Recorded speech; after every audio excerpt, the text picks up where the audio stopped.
Hello everyone, good evening, and welcome to Journey to ISPCS. Welcome to the daily MCQs. So let's solve these MCQs one by one.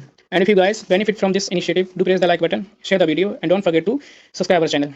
जैसा कि आपको पता है कि हम daily 5 MCQs को solve करते हैं और इसके माध्यम से हम आपको पूरा प्रीलिम्स को रिवीजन करा रहे हैं। वो कैसे करा रहे हैं? वो ऐसे करा रहे हैं कि एक या दो टॉपिक से संबंधित हम आपको MCQ सॉल्व कराते हैं। उसके बाद में आप जाकर के उसी टॉपिक को रिवाइज करते हैं 30 से 40 मिनट में। इससे क्या होगा? इससे होगा ये कि जब तक प्रीलिम्स आएगा तब तक आपका जितना भी सिलेबस है प्रीलिम्स का 2 से 3 बार रिवाइज हो जाएगा, जो कि मस्ट है। रिवीजन और सिर्फ रिवीजन ही मस्ट है प्रीलिम्स के लिए। ठीक है, चलिए शुरुआत करते हैं। इसकी एक पूरी रणनीति आपको देखनी है तो आप डिस्क्रिप्शन बॉक्स में जा सकते हैं, उसमें लिंक दिया है वीडियो का, पूरा देखिए और इसका पूरा लाभ उठाइए। चलिए शुरुआत करते हैं। और एक बात और, इस तरह की सीरीज या इस तरह का प्रोग्राम यूट्यूब पे आपको कहीं नहीं मिलेगा। ठीक है, ये हम गारंटी दे रहे हैं, लिख के दे रहा हूँ। चलिए सॉल्व करते हैं। आज का पहला क्वेश्चन है, निम्नलिखित में से कौन सा कथन औद्योगिक क्रांति के द्वारा 19वीं शताब्दी के पूर्वार्ध में भारत पर पड़े प्रभाव की सही व्याख्या करता है? ठीक है, भारतीय दस्तकारी उद्योग नष्ट हो गए थे, भारत के वस्त्र उद्योग में मशीनों की बड़ी संख्या में प्रवेश हुआ था, देश के अनेक भागों में रेलवे लाइनें बिछाई गई, ब्रिटिश उत्पाद की आयात पर भारी शुल्क लगाया गया। देखिए ये तो कभी नहीं हुआ, क्योंकि हमारे निर्यात पे तो शुल्क लगता था। ठीक है, कस्टम ड्यूटी बहुत ज़्यादा लगती थी, लेकिन आयात पे नहीं लगता था। ठीक है, देश के अनेक भागों में रेलवे लाइनें बिछाएंगी। हाँ, रेलवे लाइनें बिछाएंगी, लेकिन अनेक भागों में नहीं बिछाएंगी, और साथ ही साथ इसका कोई सरोकार भी नहीं इससे स्पष्ट है। ठीक है, भारत के वस्त्र उद्योग मशीनों की बड़ी संख्या में प्रवेश हुआ, ये भी कोई बात नहीं है। भारतीय दस्तकारी उद्योग नष्ट हो गए, ये पूरी हकीकत है। सबसे ज़्यादा एप्रोप्रिएट आंसर यही है। ठीक है, नेक्स्ट क्वेश्चन देखते हैं। आपको क्या करना, आपको वीडियो को पॉज करना है, उसको सॉल्व करना है और बताना है कमेंट सेक्शन में कि आपने कितने सॉल्व किए। 5 में से क्या आप 4 सॉल्व कर पा रहे हैं, और नहीं कर पा रहे हैं तो और मेहनत करिए, सॉल्व करिए, कर लेंगे। You can do.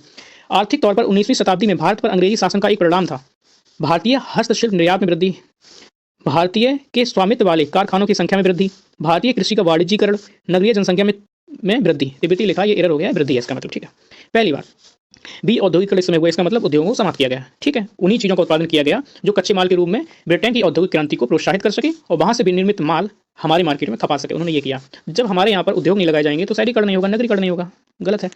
अगला, भारतीय के स्वामित्व वाले कारखानों की संख्या में वृद्धि, ये तो पूरी झूठ बात है। कैसे हो सकता है? भारतीय हस्तशिल्प निर्यात वृद्धि कभी नहीं हुई। ठीक है, भारतीय कृषि का वाणिज्यीकरण जरूर किया गया है, जिसमें उन्होंने कपास हुआ, ठीक है, जूट हुआ, तंबाकू हुआ, नील हुआ, इनके उत्पादन पर जोर दिया खाद्यान्नों की जगह पर। अकाल भी पड़े थे इसी कारण से कई बार। अगला क्वेश्चन काफ़ी इंपॉर्टेंट है, काफ़ी अच्छा भी है। किसने यह विचार किया था कि भारत में ब्रिटिश आर्थिक नीति घिनौनी है? किसने कहा था? बीजी तिलक, बाल Gangadhar Tilak, Dadabhai Naoroji, Adam Smith, Karl Marx. तो कार्ल मार्क्स ने किया था। ठीक है, कार्ल मार्क्स एक वो व्यक्ति हैं कि अगर दुनिया में अगर देखा जाए तो जिसके सामने आपको सर झुकाना चाहिए वो एक हुए कार्ल मार्क्स। ठीक है, और भारतीय संदर्भ में बात करें तो डॉक्टर भीमराव अंबेडकर जी।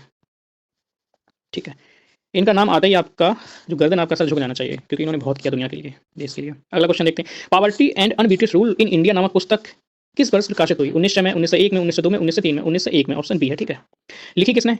तो दादा भाई नौरोजी ने लिखी है। ये आपके दादा भाई। ठीक है, Dadabhai Naoroji, old man of India भी कहते हैं। ठीक है, grand old man of India.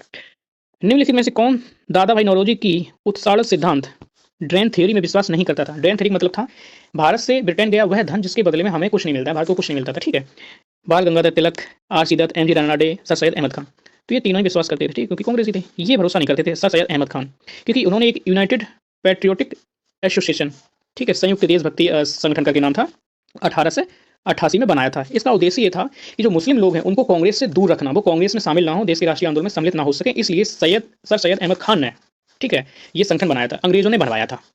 ठीक है, और आपको पता ही है कि सर या फिर राय बहादुर की खिताब भी अंग्रेज उन्हीं को देते थे जो उनके काम की हुआ करते थे। खैर, जो भी है, अगर आप यूपीपीसीएस दे रहे हैं या फिर आरओ दे रहे हैं तो प्रीलिम्स की करंट अफेयर्स हमने पूरी कवर करा रहे हैं यहाँ पे। ठीक है, वो भी ट्रिक के माध्यम से कवर करा रहे हैं, उसको आप देख सकते हैं। ठीक है, आपको याद करने की जरूरत नहीं, ये गारंटी हमने ली, हम आपको याद करा देंगे। ठीक है, चलिए मिलते हैं अगली क्लास में। Thank you, all the best.